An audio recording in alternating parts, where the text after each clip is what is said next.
የሚታወቀው ባይዘዌ በሚስቴ በማለት እና ቤቴ በማለት ነው። ምክንያቱም አንድ የቅርብ የነሱ የሙያ አጋር ነው የሚባለው ከውጭ ደውላልኝ ወደ 18 ደቂቃ በላይ ነው ያወራችኝ። ምንድነው እንዴት ነው ቤቢ አንቺ ምን አይነት ሚስት ብትሆኚ ነው ቤቢ በቃ ቤቱን የሚለው ሌሎች አብዛኛው አርቲስቶች ላይ ማየው ነገር አላይበትም። ቢያመሽ እንኳን በቃ አሁን ወደ ሚስቴ ወደ ቤቴ ነው የሚለው። እኔ እንኳን 2-3 ያጋጥሞኛልና ምንድነው ሚስጥሩ አለችኝ። ምን አይነት ሚስት ብትሆኚ ነው አይነት ነገር ነው። ግን አይ ይሄ ከእግዚአብሔር ነው። እሱ ቤቱን ወዳጅ ሚስቱን አፍቃሪ ስለሆነ ነው። እና ብዙዎቹ በተለይ ኪነ ጥበብ ውስጥ ሆነሽ ይሄ አብሮ መዝናናት የሚባል ነገር አለ እና እኔ ደግሞ በጣም ነፃነቱን ሰጠዋለሁ። የት ነህ ከማጋ የታመሻህ አልለውም።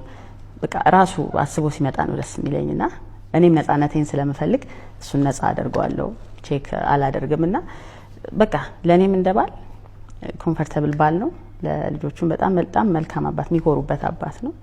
ስለዚህ እንደ አርቲስትነቱ እንደ ኪነ ጥበብ ሰው አይደለም። የኪነ ጥበብ ሶስቶኝ ብዙ እንትኖች አሉ በዙሪያሽ እንዳልሹና ለዛ ተጋላጭነት ያለው ወንድ አይደለም። ቤቱን አክባሪ ነው። ለዚህ ደግሞ መንስኤው አንቺ ነሽ።